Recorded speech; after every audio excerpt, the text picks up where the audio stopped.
this point in time. The European Council met after the result of this referenda and decided that they would open a time for reflection to rethink the whole issue, rethink how to go about it. I personally think that this period of reflection will take quite a while. And it will take quite a while because what was at stake in the referenda and in the whole process was not the material constitutional treaty, which in fact was not something so different from what we have now. A reason why, brackets, there is no major difficulty in continuing working without the constitution, because it was not so big change after all. It was more a change in the dynamics, it was more a change in the philosophy, but it was not so much a change in material policies. Now, there are some issues in the Constitution that are necessary, and we think that continue to be very necessary because it would make our work easier after enlargement. And some of the provisions in the Constitution were aimed at facilitating the decision-making processes inside the EU.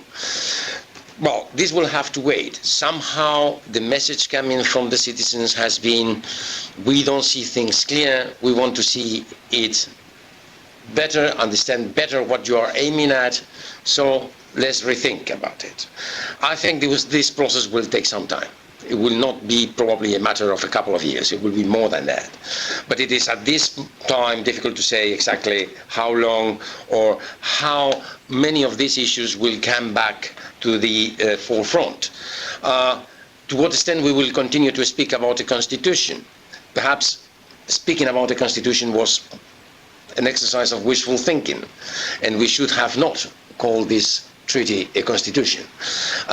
All these things we will have to wait a little bit to see with more clarity how they evolve. And concerning the signature in Belgrade, I think it was 2 days ago or something like that. I think this is part of the process. I mentioned before when we referred to Albania, I think Ambassador Kamal had asked me what happens with Albania. Well, they are also part of this association process, and now Serbia and Montenegro are also part of this association process, which is a very wide period of work. It means step by step agreeing on principles, on ideas, on terms of trade, etc., that will connect at the end these countries to Europe. For all the Balkan countries, it was recognized that they have a vocation to be part of the mainstream of Europe, meaning that they are entitled to become one day members of the European Union. I think this is also the case now for Belgrade. That's the meaning of the signature of that particular agreement. What will happen with the issue of Kosovo, etc., is still too soon to say. The UN has to launch, most probably very soon, a process, and we will have to wait for that process to evolve, to see exactly how things evolve. Now, what the Commission is doing from a practical point of view is applying policies in such a way that do not prejudge any possible outcome of that process. And of course that implies certain limits, certain limitations, but we think that it is nevertheless possible. It's nevertheless possible to implement a number of policies and making them work in such a way that can be compatible with either final solution that would be established. But I would like to ask a supplementary, because that's really a very good question. This is a chicken and egg situation. It is not that you can have negotiations without prejudging the outcome. The outcome, in fact, will depend on these negotiations. Take the case of Cyprus. The unity of Cyprus is not possible unless we can get both Greece and Turkey inside the European Union. You are going to have a divided Cyprus. But a divided Cyprus will lose its meaning if both Turkey and Greece are inside the European Union. You have the same problem in the Balkans. The Balkan problem cannot be resolved just by giving independence to all these countries, because it will create an even greater problem as it did in Bosnia. So the answer is to bring them into the European Union so that borders lose their meaning altogether, make them all part of the Schengen Agreement.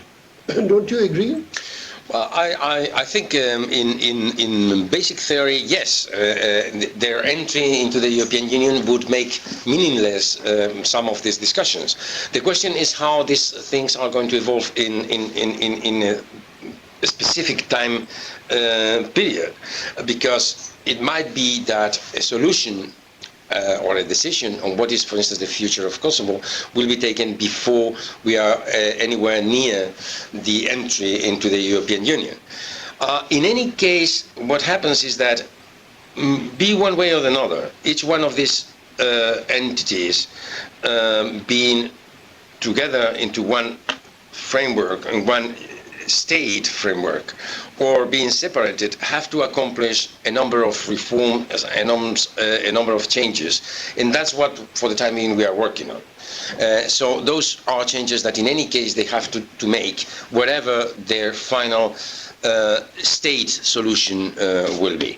But of course, there will be a moment in which all this will have to be clarified, because it will be then we will be at a very critical point in which certain decisions will have to be made.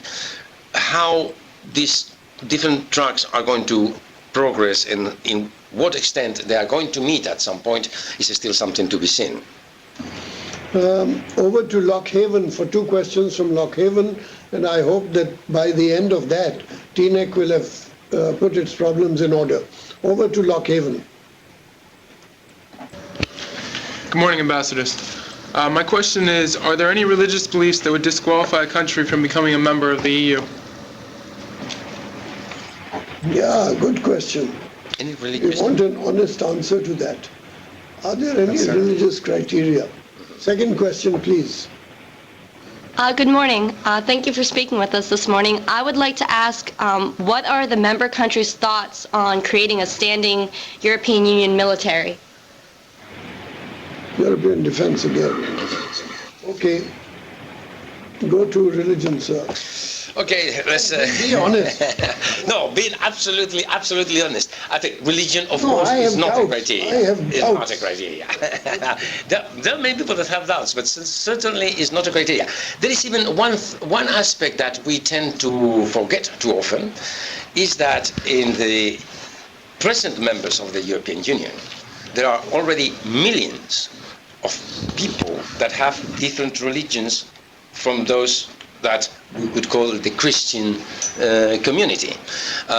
To speak about, for instance, Islam, well, you can count by the millions the citizens of Europe that are part of the Islam religion. You have in France, you have in Germany, you have in Britain, you have in all around. Result of the immigration of many decades now, but that's the reality. They are full citizens of the European Union, the same title that any other one. So why should be religious a criteria? It is not. Having said that, we might, and being honest, to all of the sudden incorporate a country which is of a majority of Islamic religion represents perhaps an additional complication in the process. Well, perhaps yes, but not a determining one in any way. I think, to be sincere, that the possible difficulties in the negotiation with Turkey emanate more from its size than from any other specific aspect. The question is that any of the difficulties that we might encounter in negotiating with Turkey their incorporation to the EU, if Turkey was 1/10 of its size, would not be a problem whatsoever. But it's a big country, and it's good that it's a big country. And of course, the day that it will become member of the EU will bring also an enormous potential. But in any case, to go back to the specific question, religion is not a criteria. The question of the European defence policy we have discussed a little bit before, but I think you have put it more in relation